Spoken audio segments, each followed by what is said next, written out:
In the turbulent waters of the Red Sea, the menacing echo of conflict resonates, unleashing the possibility of a regional war of broader proportions. The siege on peace in this strategic region comes from Iran-backed Houthi militants, whose audacity has been fueled by an arsenal of missile and drone attacks against American commercial and naval vessels.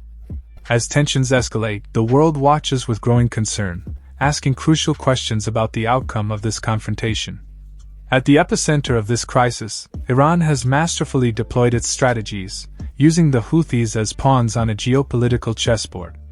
The Persian nation has funneled massive supplies of weapons, missiles and military equipment to Yemen through strategic routes including Qatar, the United Arab Emirates, and, most recently, Oman.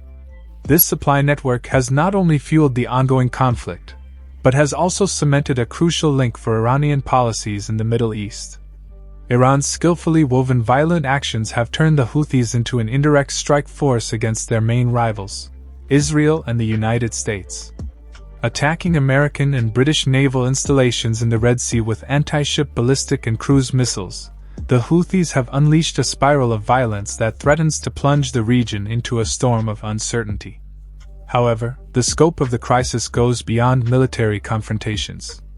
Thanks to Iran, the Houthis have carried out targeted terrorist attacks against civilian ships and oil tankers in the Red Sea, further destabilizing the security of these waters crucial for international trade. The sophistication of these attacks, using a combination of anti-ship cruise missiles, anti-ship ballistic missiles and Iranian-designed unmanned drones, has raised the threat to an unprecedented level. As the United States intensifies its counterattacks to quell the Houthi assault, the question of the final outcome is being raised. Will they be able to contain the onslaught and secure the vital sea routes? Furthermore, Iran's role in this conflict adds an element of geopolitical complexity.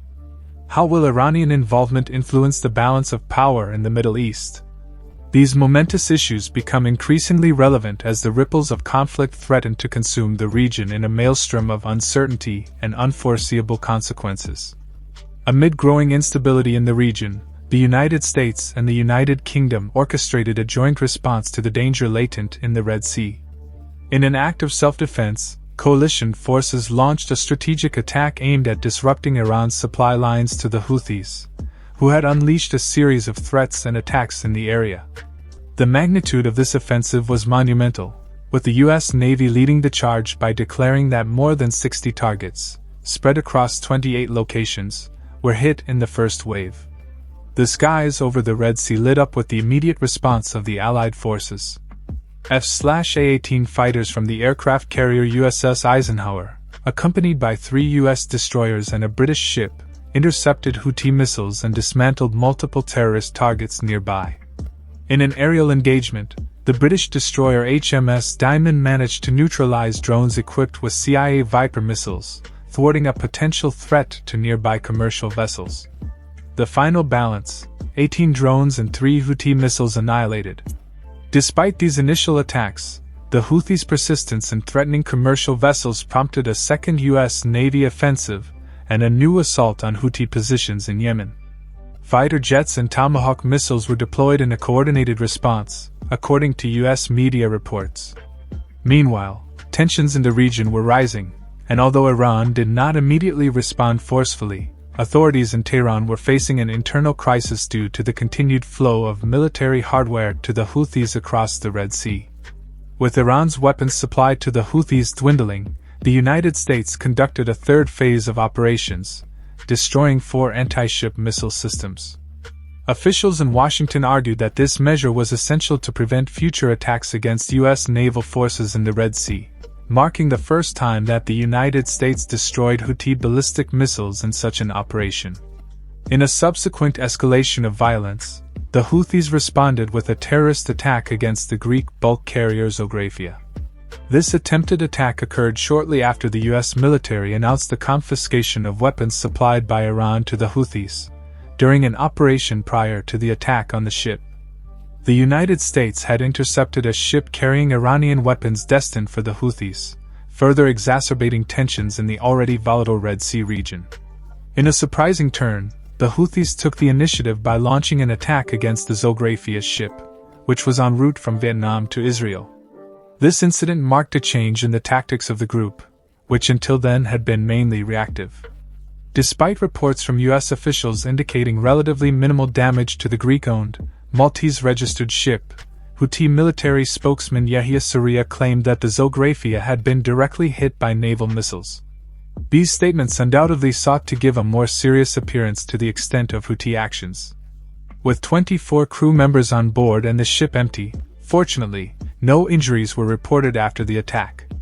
Meanwhile, the United States was already underway preparing for Round 4 of operations, in response to the terrorist attack. U.S. Central Command announced that the target would be 14 Iranian-backed Houthi missiles, ready to be fired at Houthi-controlled regions in Yemen. These missiles on the launch rails posed an imminent threat to U.S. merchant ships and naval forces in the region, and needed to be neutralized.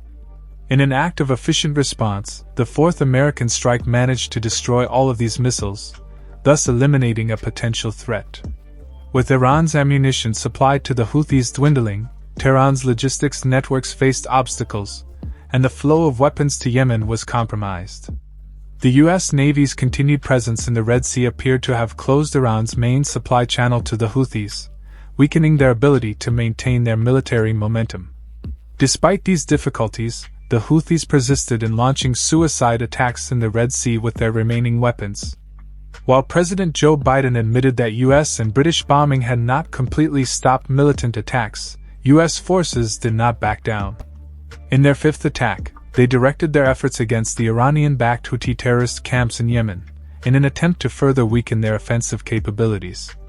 In the midst of this ongoing conflict, Brigadier General and Lieutenant General Yahya Sarria announced a new chapter by revealing a missile attack against the Marshall Islands-flagged American cargo ship Chem Ranger.